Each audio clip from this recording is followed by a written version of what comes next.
নমস্কার বন্ধুরা, জয় Shrikrishna. Welcome to Mondal study centre YouTube channel. তো কেমন আছো সবাই? আশা করি সকলে ভালো এবং সুস্থ আছো। বন্ধুরা, সামনেই তোমাদের ডব্লিউপি অ্যান্ড কেপি কনস্টেবলের প্রিলিমিনারি এক্সামিনেশন হতে চলেছে এবং তার সঙ্গে রেলওয়ে, গ্রুপ ডি, এএলপি টেকনিশিয়ানের এক্সামগুলিও আসতে চলেছে। তো যারা সম্পূর্ণ বাংলা ভাষায় এই সমস্ত সরকারি চাকরির জন্য প্রস্তুতি নিচ্ছ, তাদের সাহায্য করার জন্যই আমাদের একটি ক্ষুদ্রতম প্রয়াস হলো Mondal study centre YouTube channel. এখানে তোমাদের সম্পূর্ণ বাংলা ভাষায় অধ্যায়ভিত্তিক ক্লাস করানো হবে এবং গভর্নমেন্ট জব রিলেটেড সমস্ত তথ্য তোমাদের প্রদান করা হবে। তো চলো দেরি না করে শুরু করা যাক। আজকে তোমাদের প্রথম ক্লাস, যেটি জেনারেল সায়েন্স অর্থাৎ সাধারণ বিজ্ঞান বিষয়ের ওপর ভিত্তি করে করানো হবে। তোমরা সকলেই জানো যে রেলের গ্রুপ ডি, এএলপি টেকনিশিয়ান এর এক্সাম বা পরীক্ষাগুলোতে জেনারেল সায়েন্স এর একটা বিশাল বড় ভূমিকা রয়েছে। তাছাড়া ডব্লিউবি অ্যান্ড কেপি কনস্টেবলের এক্সামে তো রয়েছেই। তো আশা রাখবো ভিডিওটি স্কিপ না করে তোমরা পুরোটা দেখবে ও মন দিয়ে শুনবে। তো চলো দেখে নেওয়া যাক আজকের পর্বের প্রথম কোশ্চেন কি আছে। তড়িৎ আধানের একক কি? Option A calorie, option B kelvin, option C coulomb, option D mole. তো সঠিক উত্তর হয়ে যাবে option C coulomb.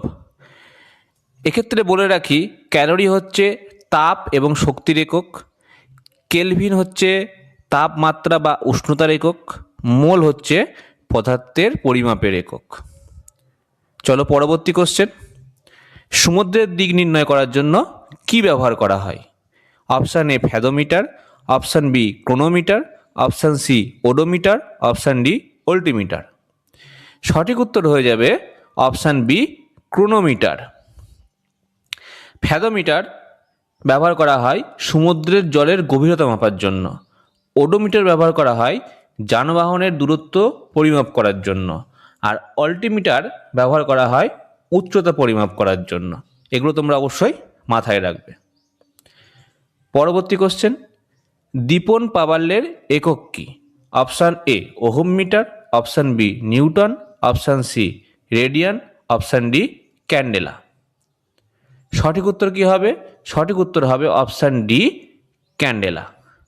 Ohm metre বন্ধুরা বৈদ্যুতিক রোধ অর্থাৎ রেজিস্টিভিটি এর একক, আর নিউটন হচ্ছে বলের একক, রেডিয়ান কোণের একক। চলো নেক্সট কোশ্চেন যাওয়া যাক। গ্যাসের চাপ মাপার যন্ত্রের নাম কি? Option A barometer, option B hygrometer, option C manometer, option D hydrometer. তা সঠিক উত্তর হবে অপশান সি ম্যানোমিটার। বন্ধুরা, ব্যারোমিটারের সাহায্যে বায়ুমণ্ডলীয় চাপ মাপা হয়। আর হাইগ্রোমিটার আর হাইড্রোমিটার এই দুটো জিনিস নিয়ে তোমাদের মধ্যে অনেক কনফিউশন দেখা দেয়। তা আমি আজকে ক্লিয়ার করে দিচ্ছি। হাইগ্রোমিটার, হাইগ্রো এটা হচ্ছে আর্দ্রতা পরিমাপ করে জলীয় বাষ্পের। আর হাইড্রো, এই যে ড্রো কথাটা আছে না, হাইড্রো এটা হচ্ছে তোমরা মনে রাখবে তরল। হাইড্রোমিটার হচ্ছে তরলের আপেক্ষিক ঘনত্ব মাপার জন্য ব্যবহার করা হয়। চলো নেক্সট কোশ্চেন। রকেটের কাজ কোন নীতির উপর ভিত্তি করে হয়? অপশান এ নিউটনের সূত্র, অপশান বি পাস্কেলের সূত্র, অপশান সি বয়েলের সূত্র, অপশান ডি কেপলারের সূত্র। তা এক্ষেত্রে সঠিক উত্তর হবে অপশান এ নিউটনের সূত্র, অর্থাৎ নিউটনের তৃতীয় গতিসূত্রের ওপর নির্ভর করে রকেটের কাজের নীতি। আর পাস্কেলের সূত্র এর ব্যবহারিক প্রয়োগ আমরা দেখতে পাই লিফট, ব্রেক এতে বল বৃদ্ধি করার জন্য। আর বয়েলের সূত্রর আমরা প্রয়োগগুলো দেখতে পাই মানুষের শ্বাস প্রশ্বাস, অগ্নি নির্বাপক যন্ত্রে এর ক্ষেত্রে দেখা যায়। আর কেপলারের সূত্র আমরা দেখতে পাই নক্ষত্র এবং মহাকাশযানের গতিপথের যে বিশ্লেষণ করতে, সেটা কেপলারের সূত্রের ব্যবহারিক প্রয়োগ আমরা দেখতে পাই। চলো পরবর্তী কোশ্চেন। নিউটনের প্রথম গতিসূত্রের মূল নীতি কি? অপশান এ আপেক্ষিকতা নীতি, অপশান বি কার্যকারিতা নীতি, অপশান সি জড়তার নীতি, অপশান ডি স্থির নীতি। এই ক্ষেত্রে বন্ধুরা সঠিক উত্তর হবে অপশান সি জড়তার নীতি। চলো নেক্সট কোশ্চেন। আলফ্রেড নোবেল কি আবিষ্কার করেন? Option A dynamo, option B dynamite, option C gamma রশ্মি, অপশান ডি এক্স রশ্মি। তা আলফ্রেড নোবেল আবিষ্কার করেন ডিনামাইট, অপশান বি ডিনামাইট সঠিক উত্তর। ডায়নামো আবিষ্কার করেন মাইকেল ফ্যারাডে 1831 সালে। এটা মনে রাখবে। গামা রশ্মি, গামা রশ্মি তো আবিষ্কৃত হয়নি, এটা প্রথম একজন পর্যবেক্ষণ করেন আর একজন নামকরণ করেন। অর্থাৎ পর্যবেক্ষণ করেন পল ভিলার্ড 1900 সালে। পল ভিলার্ড 1900 সালে গামা রশ্মি পর্যবেক্ষণ করেন এবং বিজ্ঞানী রাদারফোর্ড এর নামকরণ করেন 1903 সালে। এর নামকরণ করেন গামা রশ্মি। আর তোমরা সকলেই জানো এক্স রশ্মি আবিষ্কার করেন বিজ্ঞানী রন্টজেন 1895 সালে। এটা হয়ে যাবে তোমাদের 1895 সালে। চলো নেক্সট কোশ্চেন। স্যাকারিন কি দিয়ে তৈরি হয়? Option A phenol, option B propane, option C butane, option D toluene. তা এক্ষেত্রে সঠিক উত্তর হবে অপশান ডি টলোইন। বন্ধুরা, ফেনল যে সমস্ত কাজের জন্য ব্যবহার করা হয় সেগুলি হচ্ছে রজন, রং, সাবান এবং আঠা তৈরির কাজে।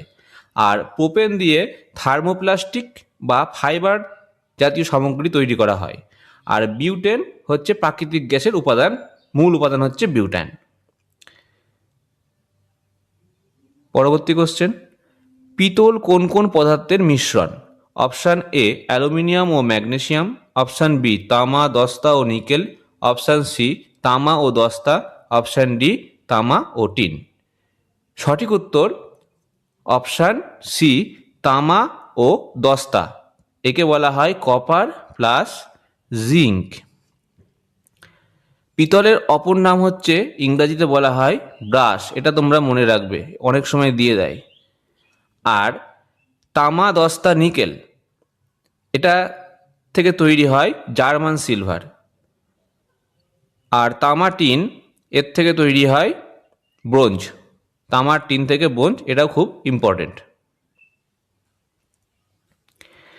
তড়িৎ লেপনে ব্যবহৃত পদার্থটি কী হিসাবে ব্যবহার করা আবশ্যিক? অপশান এ লেপন, অপশান বি তড়িৎ বিশ্লেষণ, option C anode, option D cathode.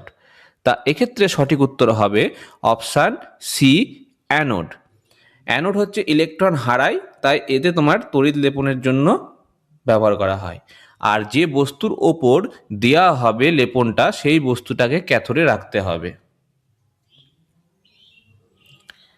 নিচের কোন কণাটি নিস্তড়িত? Option A positron, option B neutron, option C electron, option D proton. তা বন্ধুরা, নিউট্রন হচ্ছে নিস্তড়িত, অর্থাৎ এর কোনো আধান নেই বা চার্জ নেই। আর পজিট্রনের charge always positive, electron negative, আর প্রোটনের চার্জ অলওয়েজ পজিটিভ। চলো নেক্সট কোশ্চেন। নিচের কোন ধাতুর বহুরূপতা আছে? Option A cobalt, option B manganese, option C tin, option D সোনা। তা বন্ধুরা, সঠিক উত্তর হবে option A cobalt. Option A cobalt এই ধাতুর বহুরূপতা দেখা যায়। আর একটা তোমরা জানো কার্বন, কার্বন একটা বহুরূপী মৌল। আর কোবাল্টের সংকেত হচ্ছে সিও, ম্যাঙ্গানিজের সংকেত হচ্ছে এম এন, টিনকে বলা হয় এস এন, আর সোনার সংকেতটা অনেক সময় জিজ্ঞাসা করে এ ইউ। আর এক্ষেত্রে বলে রাখি রূপার সংকেতও অনেক সময় তোমরা কনফিউশন করে ফেলো। রূপার সংকেত হচ্ছে এ জি। এইগুলো তোমরা একটু মাথায় রাখবে। সোনার সংকেত এ ইউ এবং রূপার সংকেত এ জি। টিনের সংকেত হচ্ছে এস এন। চলো পরবর্তী কোশ্চেন। ওয়াটার গ্যাসের প্রধান উপাদান হলো ড্যাশ। অপশান এ কার্বন ও হাইড্রোজেন, অপশান বি কার্বন ও nitrogen, option C carbon dioxide ও nitrogen, option D carbon monoxide ও হাইড্রোজেন। এক্ষেত্রে সঠিক উত্তর হবে অপশান ডি কার্বন মনোঅক্সাইড ও হাইড্রোজেন। কার্বন মনোঅক্সাইড ও হাইড্রোজেন। আরেকটা কথা বলে রাখি, এই যে ওয়াটার গ্যাস রয়েছে, এই ওয়াটার গ্যাসের অপর একটি নাম হচ্ছে সিন গ্যাস। অপর একটি নাম হচ্ছে সিন গ্যাস, এটাও তোমরা মনে রাখবে।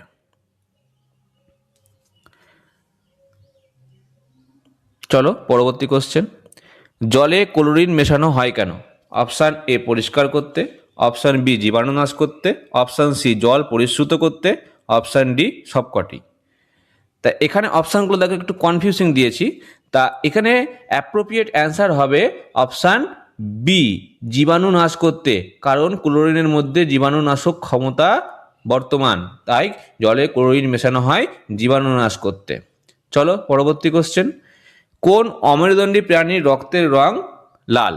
অপশান এ শামুক, অপশান বি কেঁচো, option C sponge, option D Hydra.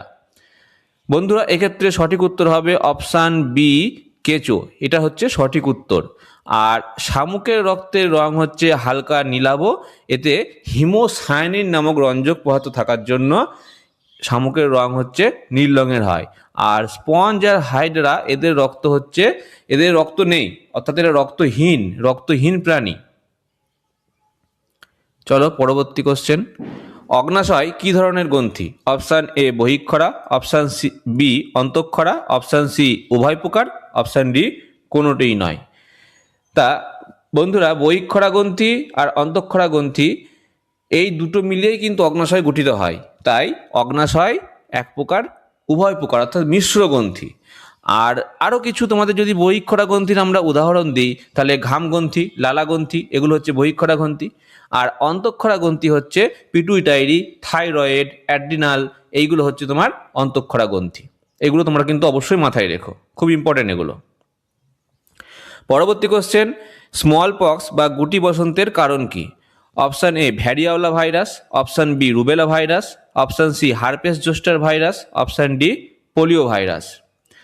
তা এক্ষেত্রে সঠিক উত্তর হবে option A variola virus.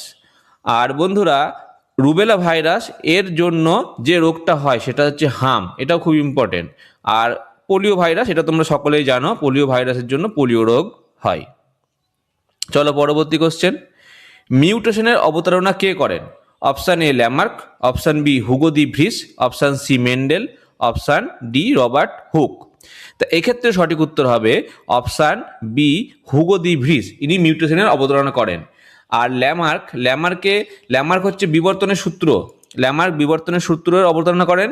R Mendel হচ্ছে বংশগতিবিদ্যার জনক, ইনি বংশগতির সূত্র প্রবর্তন করেন। আর রবার্ট হুক হচ্ছে কোষবিদ্যার জনক, ইনি কোষ আবিষ্কার করেন। চলো পরবর্তী কোশ্চেন। লিড মাসের উৎস কি? Option A yeast, option B moss, option C ছত্রাক, অপশান ডি শৈবাল। তা এক্ষেত্রে সঠিক উত্তর হবে অপশান ডি শৈবাল। চলো নেক্সট কোশ্চেন। আলুর প্রকৃতি কিরূপ? অপশান এ পরিবর্তিত পাতা, অপশান বি পরিবর্তিত কাণ্ড, অপশান সি পরিবর্তিত মূল, অপশান ডি সবকটি। তার সঠিক উত্তর হবে পরিবর্তিত কাণ্ড। আলু হচ্ছে পরিবর্তিত কাণ্ডের রূপ। এছাড়া হচ্ছে আদা, পেঁয়াজ, এগুলো কিন্তু পরিবর্তিত কাণ্ডের রূপ, এগুলো তোমরা মনে রাখবে। আর পরিবর্তিত মূল এক্ষেত্রে হচ্ছে মিষ্টি আলু, গাজর, মূলা, এগুলো হচ্ছে পরিবর্তিত মূল। বন্ধুরা এই ধরনের স্মার্ট স্টাডির জন্য আমাদের YouTube channel Mondal study centre, এটিকে সাবস্ক্রাইব করে তোমরা আমাদের পাশে থেকো। এছাড়া বিভিন্ন ধরনের সরকারি চাকরির সমস্ত প্রকার তথ্য পেতে আমাদের টেলিগ্রাম চ্যানেল ও Facebook page Mondal study centre অফিসিয়ালে তোমরা যোগদান করতে পারো। লিঙ্ক ইউটিউব চ্যানেলের ডেসক্রিপশন বক্সে দেওয়া আছে। তো বন্ধুরা জেনারেল সায়েন্সের ওপর করা এই ভিডিওটি তোমাদের কেমন লাগলো তা কমেন্ট বক্সে অবশ্যই জানিও। আর এই ধরনের আরও এডুকেশনাল ভিডিও পেতে আমাদের চ্যানেলটিকে এখনই সাবস্ক্রাইব করে আমাদের সঙ্গে যুক্ত হয়ে যাও। আর হ্যাঁ, ভিডিওটি ভালো লেগে থাকলে এবং তোমরা যদি উপকৃত হও তাহলে লাইক অ্যান্ড বন্ধুদের সঙ্গে অবশ্যই শেয়ার করে দিও।